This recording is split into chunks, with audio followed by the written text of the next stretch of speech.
안녕하세요. 오토기어 김정민입니다. 아이오닉 9, 원래는 아이오닉 7인데 9으로 나올 걸로 유력한 상황이죠. 11월에 LA 모터쇼에서 공개가 됩니다. 왜 우리나라에서 공개 안 하지? 글쎄요. 컨셉트카도 미국에서 먼저 공개를 했고, 이제 실제 모델도 미국 LA 모터쇼에서 공개를 하고, 저는 이게 맞다고 봅니다. 왜냐하면 아이오닉 9은 EV9처럼 미국 시장에서 또 캐나다 시장에서 공존의 히트를 할 만한 모델입니다. 그 상품이 각광을 받는 곳에서 먼저 공개하는 게 그게 좋습니다. 우리나라 너무 섭섭하지 않냐? 그래도 우리나라 제조사인데 EV9 때의 상황을 고려해 보면 잘하는 결정입니다. EV9 때 정말 난리도 아니었죠, 우리나라에서. 뭐 창문 떨림, 승차감이 엄청나게 좋지 않다, 이런 여러 가지 평가들이 있었습니다. 개인적인 평가니까 그럴 수는 있겠는데, 결함이 아닌 걸 결함이라고 막 주장을 해버리면 문제가 되는 거죠. 버피팅 현상이잖아요, 창문 떨림은. 그래서 저희가 물리적으로 이 버피팅 현상은 이 주파수가 맞아 떨어져서 생기는 현상이다. 공진 주파수, 각 물질 또 구조물마다 진동이 생기는 그런 고유한 주파수, 이걸 가지고 있는데, 외부에서 생기는, 특히 바람으로 인한 와류에서 생성되는 그런 주파수와 대역이 딱 맞을 때 증폭이 돼서 떨리는 현상이 발생할 수 있고, 이런 것들을 이제 버피팅이라고 하는데, 엔지니어들이 이런 물리적인 현상을 잘 알고 있어서 이걸 좀 최대한 줄이고자 하는 노력은 그동안 있어 왔죠. 그러니까 공학적으로 이걸 최소한으로 줄여내고자 하는 노력은 참 좋은 겁니다. 그런데 이걸 완전히 없애기가 어렵죠. 완전히 없애려면 물리법칙을 넘어서야 되는데, 이 버피팅이라는 게 창문만 열면 생기면 이건 결함이지만, 특정 조건에서만 발생을 하게 되면 이건 물리현상이에요. 그러면 이걸 어떻게 개선하면 되냐면, 그 특정 조건을 바꿔주기만 하면 바로 사라집니다. 창문을 더 내려주거나 아니면 닫아주거나 하면 그 현상은 바로 사라지니까, 이거는 물리현상에 해당하겠구나 라고 이해를 하고, 그런 현상이 발생해서 창문이 떤다, 그러면 바로 창문을 조절해 주면 되는 거니까 이거는 구조적인 결함이라고 볼 수가 없는 거죠. 그런 상황에서까지 없어야 된다라고 얘기를 하는 건 억지인 게, 다른 차들도 다 그런 조건을 만들어서 그 차에서 버피팅 현상이 일어나는 조건을 찾아낼 수가 있어요. 그게 없는 차가 없습니다. 내 차는 안 그러던데? 여러분들이 그 조건을 못 찾아냈기 때문이에요. 그런데 이제 이런 것들이 결함이라고 잘못 지적이 돼서 혼란을 일으킵니다. 그러면 저희가 이제 요거를 아닙니다라고 설명을 드렸었는데 굉장히 힘들었어요. 왜 힘들었냐면, 제조사 대변하냐? 얼마 받고 이런 얘기를 하냐? 막 이런 식으로 오해를 하시는 분들이 계시거든요. 그럴 수 있어요. 왜냐면 제조사가 그러던 말던 니들이 무슨 상관인데, 어떻게 생각해보면 그렇죠. 현대가 욕을 먹던 말이랑 무슨 상관이냐. 네, 국산 전기차의 품질이 좋다, 좋은 평가를 하는 부분도 사실은 정확한 자동차의 평가의 한 부분입니다. 문제점을 지적하고 결함을 찾아내고 개선점을 제안하는 것만 좋은 평가가 아니라, 이 상품이 좋은 상품성을 가지고 있고 경쟁력을 가지고 있다 그러면 그걸 잘 설명하는 것도 좋은 평가의 일부분이에요. 저희가 아니라고 말씀을 드렸었는데, 아직도 아주 일부지만, 네, 그게 결함이다라고 생각하시는 분이 아마 계실 거예요. 한번 퍼진 잘못된 정보는 완전히 바로잡기가 정말 힘듭니다. 또 이걸 최초로 제기한 측도 신차가 나오면은 막 유리창 두께 측정하고 개선이 됐다, 내가 얘기해서 개선이 됐다, 이런 식으로 이야기를 해버리니까, 인정하면 진다라고 생각하는 건지 진짜 그렇게 생각하는 건지 참 그때 혼란했었고요. 그 다음에 이건 제가 못한다, 승차감이 너무 나쁘다, 이거는 이런 평가도 있었어요. 그러다 보니까 우리나라에서 EV9이 8천에서 9천 중반? 그건 아니야. 이걸 왜 사? 기아가 주제넘게 저건 가격을 너무 높게 부른 거고, 창문 떨림서부터 승차감 논란까지 너무 문제가 많아, 이랬었어요. 그러다 보니까 판매를 제대로 이루어지지가 않게 되는 거죠. 그래서 작년 5월에 생산되는 게 막 12월까지 안 팔리다 보니까 나중에는 뭐 엄청난 할인 대란이 막 벌어질 수밖에 없는 거죠. 왜냐면 연식을 넘겨버리게 되면 이 재고 어떻게 할 겁니까? 이 제조사에서는 만들어 놓은 그런 자동차들을 또 유통을 시켜야 되니까 어쩔 수 없이 대규모 할인 정책이 또 그래서 초기에 제값 주고 구입한 소비자들은 또 그걸 가지고 야, 이게 무슨 일이야 하면서 정말 안타깝다라는 의견을 낼 수밖에 없는. 자, 그리고 나서 이제 올 초부터 어떤 일이 벌어졌느냐. 해외 시장에 출시가 되기 시작을 합니다. 제일 먼저 독일에서 이야 이게 뭐야 뭐 이런 전기차가 다 있어. 독일에서. 영국에서 이야 정말 기가 막힌데. 오 이거는 뭐 정말 기아 전기차 중에서 최고다. 그리고 더 나아가서는 전 세계에 이 정도 사이즈에서는 뭐 이 모델을 능가할 만한 모델이 없다 이런 평가를 받았어요. 미국 시장으로 가니까 미국은 한술 더 뜹니다. 이건 세계 5의 차야. 최고야. 최고 SUV야. 캘리브, 뭐 카인드라이버 같은 데에서도 뭐 이건 정말 패밀리 SUV로서는 이보다 더 좋은 거 없다. 이렇게 또 얘기를 하고. 그리고 대형 유튜브 채널에서도 랜드로버 야 이거 뭐 이거 사. 이렇게 세계적으로 막 극찬 세례가 쏟아집니다. 창문 떨림 얘기 하나도 없고 뭐 승차감 충분히 뭐 승차감 훌륭하고 그리고 주행 안정감 뛰어나고 뭐 이런 평가들이 막 쏟아집니다. 그러다 보니까 우리나라 소비자들도 이제 뒤늦게 깨달은 거죠. 야, 저게 대단한 전기차였구나. 저게 정말 욕먹을 전기차가 아니었구나. 우리나라에서만 결함, 우리나라에서만 논란이 좀 있었구나. 그래서 정리가 거의 됐습니다만 그럼에도 불구하고 아직도 일부 소비자분들이 그 창문 결함이 있었던 거 아니야? 그 승차감 나쁘다고 뭐 이런 얘기들을 하시는 분들이 계세요. 그러니까 한번 잘못된 정보가 퍼지면 바로잡기가 거의 불가능합니다. 그래서 EV9은 처음 출시부터 우리나라에서는 이미지가 속된 말로 망. 아이링 9도 우리나라에서 먼저 발표가 되면 EV9 전철을 밟을 가능성이 높습니다. 그러니까 우리나라 사람들이 고약하기 때문이 아니에요. 우리나라 사람들이 막 자동차를 잘못 평가하는 멍청이라서 그런 평가를 하느냐? 그게 아니라 사실 우리나라 사람들의 묘한 환경적인 부분과 또 교육의 결과에서 나오는 촌극입니다, 이게. 왜냐하면 우리나라는 자원이 없어요.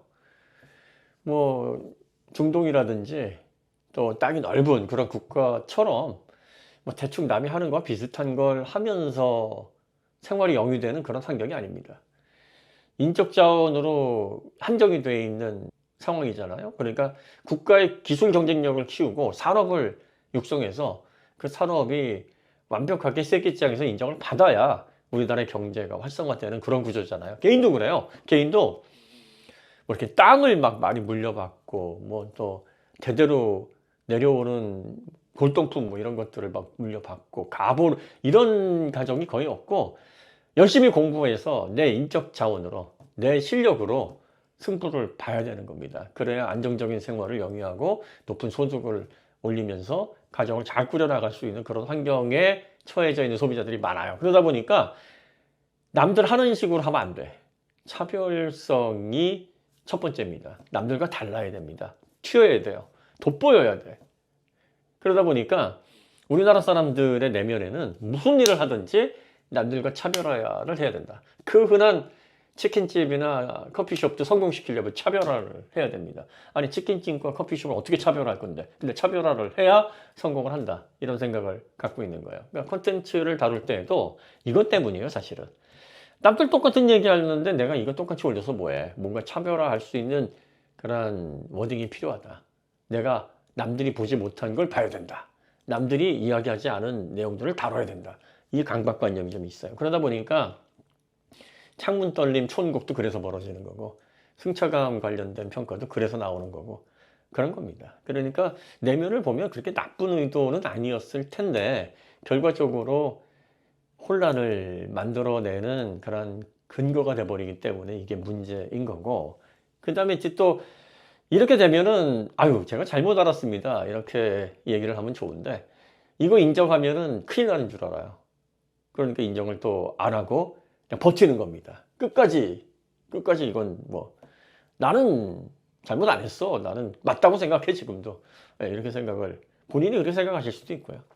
그러니까 이런 분위기에서 EV3라든지 캐스퍼 일렉트릭과 같이 가격적으로 이점이 있다 그러면 또 너그러워집니다. 아이 뭐 가격이 좋으니까 저런 건 뭐 좀 문제 있어도 내가 찾아서 뭐해 뭐 이런 생각을 하는데 EV9, 아이오닉 9 이런 대중 브랜드에서 나오는 8천에서 9천 중반 뭐 이런 차들이면 그때는 이제 현미경 가지고 들여다보는 거죠. 야 너희들이 이런 가격을 받을 만한 충분한 가치가 있는지 내가 매 눈으로 내가 진짜 날카로운 면도날 같은 나의 그런 센서빌리티로 찾아주겠어. 이게 발동이 되는 거예요. 특수한 상황인 거죠. 우리나라가. 좋게 발현되면 참 좋은 특성인데 잘못 발현되면 진짜 대책 없어지는 겁니다. 아이오닉 9은 우리나라에서 좀 늦게 출시하시는 게 맞아요. 잘하셨다고 봅니다. LA에서 먼저 발표하시고 미국 시장의 조지아 공장에서 만들어집니다. 우리나라에서는 아산 공장에서 최초로 생산되는 SUV이고 미국에서 좀 좋은 평가가 나오기 시작하면 우리나라에 출시를 하시면 됩니다. 그럼 또 우리나라 소비자들이 4대주의 성향이 좀 있어요. 평가하는 사람도 마찬가지고. 그래서 야 저렇게 유력 미디어에서 권위 있는 미디어에서 그렇게 했어? 그럼 내가 괜히 그냥 잘못 평가를 할 필요가 없지. 안전하게 저런 평가에 맞춰서 우리도 비슷하게 하는 게 맞지 않겠느냐라고 또 평가가 나옵니다. 아쉽지만 그래요. 그러니까 미국의 뭐 카인드라이버라든지 또 뭐 캘리브로북은 뭐 중고차 유통이긴 한데 또 요즘 나름 네, 자동차 평가를 또 많이 하더라고요. 네. 그리고 미국의 주요 미디어에서 아이오닉 9 훌륭하다. 뭐 이런 고급 전기차를 출시한 현대의 브랜드 밸류가 상당히 앞으로 기대된다. 뭐 이런 평가가 나올 거란 말이에요, 금방. 이게 나오면 그러면 이제 그때 가서 유튜버들도 부르시고 그리고 또 매체 분들도 부르시고 하시면 별 문제 없을 겁니다. EV9 사태는 그냥 억지로 만들어내고 그리고 또 기아 브랜드가 처음 선보이는 프리미엄급 거의 뭐 8천만 원이 넘어가는 비싼 전기차였기 때문에 결과적으로 그걸로 인해서 벌어진 천국이기 때문에 이런 상황만 잘 조율하시면 아마 큰 문제가 없을 거예요. 이번에 EV3도 플랫폼 관련해 가지고 이제 약간의 논란이 좀 있어요. 내연차와 별 다를 바가 없다. 차별성이 안 보인다. 이게 이제 핵심인데 뭐 좋습니다. 이런 거 의견 제시하는 거는 상당히 저는 괜찮다고 봅니다. 그런데 이제 소비자분들이 좀 오해 없게 이렇게 말씀을 좀 하시면 좋을 것 같아요. EGMP로서 보기 좀 어렵다라는 워딩이 약간 좀 위험할 수 있죠.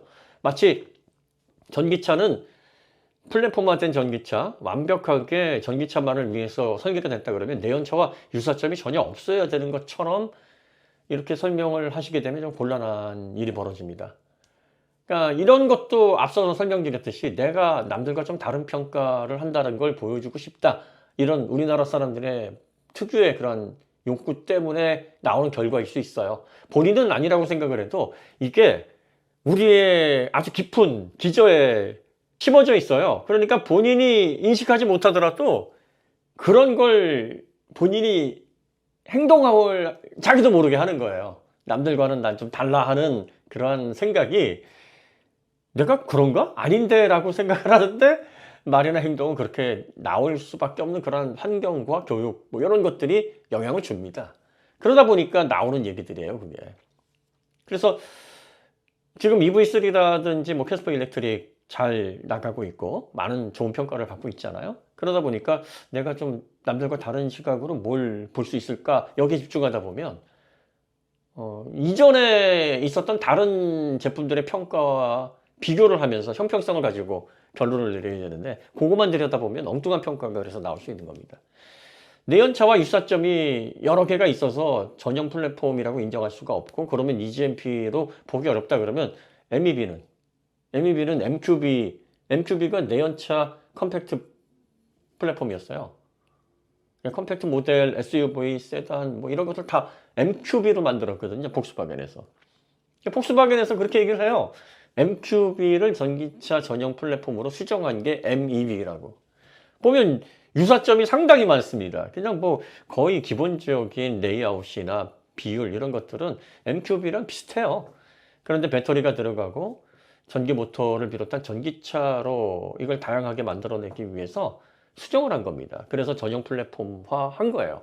그러면 MQB 내연차와 유사성이 있으니까 이건 무효가 되는 건가요? 그러면 폭스바겐이 MEB는 전용 전기차 플랫폼입니다. 이렇게 얘기를 하면 내가 볼 때는 아니야. 너희들 잘못했어. 이렇게 평가를 하면 돼요. 일단은 제조사에서 그렇게 이름을 지었으니까 명명을 했으니까 그래? 그리고 나서 야 전용 전기차 플랫폼으로서의 가치는 내가 볼 땐 너희들은 별로야. 아니면 너희들은 괜찮아. 이런 평가를 하시면 되는 거죠. 그걸 전체를 부정을 한다? 이거는 좀 혼란스러운 얘기입니다. 아니 물건을 만든 제조사 그 물건을 창조했잖아요. 위성이나 해성 발견하게 되면은 그 발견자 이름을 붙이잖아요. 헬레이성처럼. 아버지가 좀 경제활동이 변변치 않고 뭐 가족들에게 권위를 인정받지 못한다 해도 아버지가 부모님이 지어줘야 되잖아요. 엄마가 지어주든가. 부모님이 지어준 이름을 다른 사람들이 평가를 해서 야 그 이름은 내가 볼 때 아니니까 야 그 이름 아니야 이거는. 이런 거와 비슷한 거잖아요.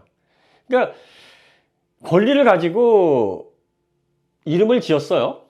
그걸 부정할 필요가 없어요. 그럼 그런가 보다 하고 그건 넘어가면 됩니다. 왜? 이건 중요한 거 아니니까. 그들의 권리고 그게 뭐 EGMP든 CGMP든 BGMP든 현대에서 그렇게 만들었다고 하면 그냥 그런가 보다 하고 넘어가면 되는 겁니다. 그럼 이제 소비자들이 뭘 판단하면 되냐면 그래? 그러면 전기차 전용 플랫폼이라고 하니까 그 가치를 한번 알아보자. 네. 그 가치가 괜찮으면 인정을 하면 되는 거고 가치가 이건 별론데 하면 인정을 안 하면 되는 거죠.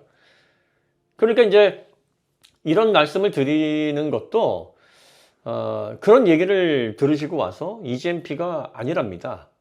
또 뭐 이건 전기차 전용 플랫폼이 아니랍니다. 뭐 이렇게 혼란을 느끼시는 거예요. 혼란을 느끼시는 분들에게 저희가 설명을 해드리다 보면 아 이렇게 본질과는 좀 다른 부분에 대한 논란이 너무 많구나 요즘. 그럼 이건 왜 이런 현상이 벌어질까? 라고 생각을 해보면 이 한국인 저도 그래요. 뭐 다른 분들만 그렇다는 게 아니라 좀 남들과는 차별된 정보를 제공하고 싶다라는 그런 한국인 특유의 욕망, 욕구 이런 것들이 낳은 그런 부작용이 아닌가 그런 생각이 좀 듭니다. 제조사에서 제품을 만들어서 모델명을 만들고 플랫폼 명칭을 만들고 이런 제조사들이 할 일이에요.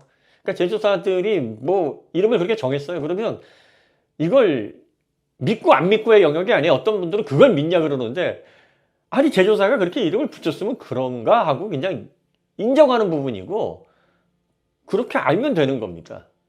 CATL이었느냐 파라시스냐 이런 논란이 아니에요. 제조사가 우리는 EGMP 플랫폼으로 EV3를 만들었습니다라고 하는 건 자신들이 그렇게 제조를 했다라고 발표를 하는 단순한 그냥 그 배경을 설명하라는 겁니다. 자기들이 그렇게 만들었다고 하는 걸 우리가 말도 안 되는 소리 하지 마. 만들지도 않은 사람들이 그걸 부정을 한다라는 건 이거는 맞지 않는 얘기예요. 그러니까 원래 이야기하신 분들도 야 이렇게 되면 EGMP라는 이름을 여기다 왜 붙였어? 뭐 이런 의도였을 거예요. EGMP라 그러면은 i5, EV6 뭐 이런 차가 기준이 되니까 거기서 봤던 모습하고 많이 다르잖아. EGMP는 내가 아는 EGMP는 이런 특성이 아니었는데 라고 하면서 거기에 이제 혼란을 느껴서 그래서 이제 표현을 하게 된 거를 이걸 듣는 사람들이 이제 뭐라고 해석을 하는 거냐면 EGMP가 아니래. 현대가 거짓말하는 거래. 이렇게 돼버리는 겁니다. 그럼 이제 어떤 게 맞는 평가일까요? 이게 EGMP 기반이라고 하는데 내연차랑 비슷한 특징이 좀 있네요. EGMP가 이런 형태로도 EGMP라고 현대에서 규정을 하는 거 보니까 뭐 다양한 형태로 아마 나올 것도 같네요. 뭐 이렇게 이야기하신다 그러면 혼돈이 좀 덜하죠. 그럼 소비자들이 EGMP는 맞는데 좀 저렴한 EGMP였어? 그러면 아이오닉5나 EV6나 뭐 이런 차들보다는 구조가 조금 내연차에 더 가까운 EGMP야? 네.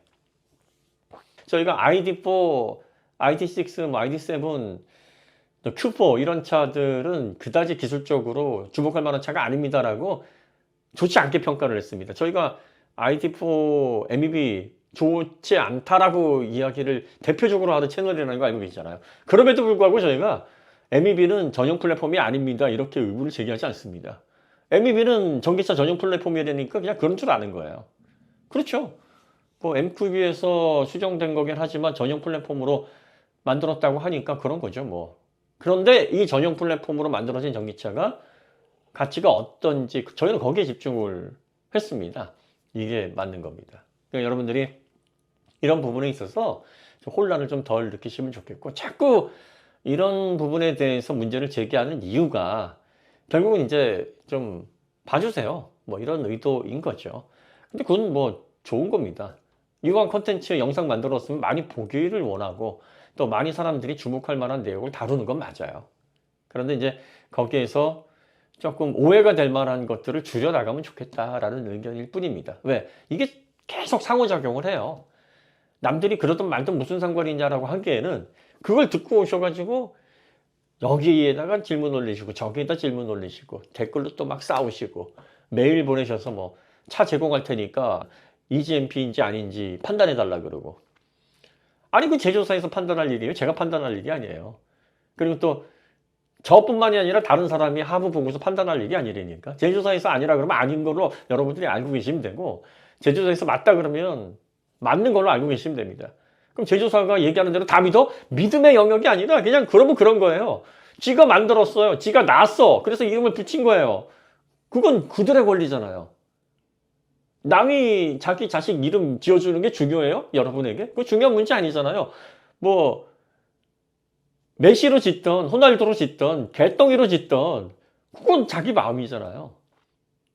그럼 그 메시든 호날두든 개똥이든 어떻게 성장해서 사회에 어떤 일원이 되느냐, 사실 이게 중요한 거 아닙니까? 이름이 뭐가 중요합니까? 그거는 우리의 영역이 아닙니다. 중요한 걸 아닌 걸 가지고 논의를 하실 필요가 없어요. 제조사가 그렇게 만들었습니다라는 건 믿음의 영역이 아닙니다. 그냥 인정하면 돼요. 제조사가 그래 만들었으니까, 쉽게 말하면 만든 놈이 뭐 이름을 붙이든 말든 그건 자기들 권리니까 뭐 그래 이러면 돼요. 갤럭시 지금 포인트 6 나왔잖아요. 근데 갑자기 다음에 8이 나왔어요. 그럼 사람들이 궁금해하겠죠. 왜 8이야? 7 어디 갔어? 삼성에서 7은 예전에 노트 불난 것도 있고 해서 기분이 나빴어. 그래서 8으로 야 이씨 이게 말이 돼 하면서 막 손가락질하면서 비판하실 겁니까? 삼성이 이렇게 하겠다는데. EGMP가 나왔는데 다음 EGMP가 3래요. 왜 3예요? 그랬더니 이제 홀수가 좋아서요. 그럼 뭐라 그래요? 그냥 그런가 보다. 재밌네. 3네. 이러면 되는 겁니다. 그건 논란의 문제가 아니에요. 자기들이 만들어서 그렇게 발표를 하면 우리가 그걸 받아들이고 인정해야 될 부분입니다. 왜? 제조자니까. 대신 이제 갖고 와 그래. 3야? 그러면 이제 2보다 더 진일보돼서 이렇게 3라고 붙여놓은 거야 이거? 마치 왜 2000cc인데 250, 280 예전에는 100일량으로 숫자를 붙였다가 이제는 2000cc지만 2800cc 정도의 출력을 냅니다. 해서 막 280 붙여놓고 왜 그랬잖아요. 그럼 진짜 그래? 한번 봐야지. 평가는 우리 몫이죠. 그걸 평가하시면 되는 거죠. 그래서 이런 부분에 대한 좀 균형을 좀 잡으셨으면 좋겠다. 그리고 아이오닉 9 미국에서 먼저 출시하는 거 이거 잘하는 거다. 저는 개인적으로 그렇게 생각을 합니다. 우리나라 성향이 이렇게 굉장히 좀 좋은 성향도 많은데 너무 디테일한 부분에 집중을 하다 보니까 종합적으로 보는 시각에 있어서 조금 놓치는 부분도 없지 않아 있습니다. 그러다 보니까 이런 혼란 저런 혼란들이 많이 생기는데, 그 혼란이 무조건 나쁘다고 보는 건 아니에요. 혼란한 가운데서 또 새로운 정보가 등장하고 그 새로운 정보로 보정이 되고 하다 보면 그래서 성숙해지는 거니까 저는 뭐 다 순작용으로 결과적으로는 규결이 된다 이렇게 보고 있는데, 또 그 과정에서 혼란을 느끼시는 분들의 고통 이런 것들을 좀 지혜롭게 줄여나가시면 좋지 않을까라는 생각이 듭니다. 네. 오늘 이야기는 여기서 마치도록 하고요. 다음에 더 좋은 콘텐츠로 찾아뵙겠습니다. 감사합니다.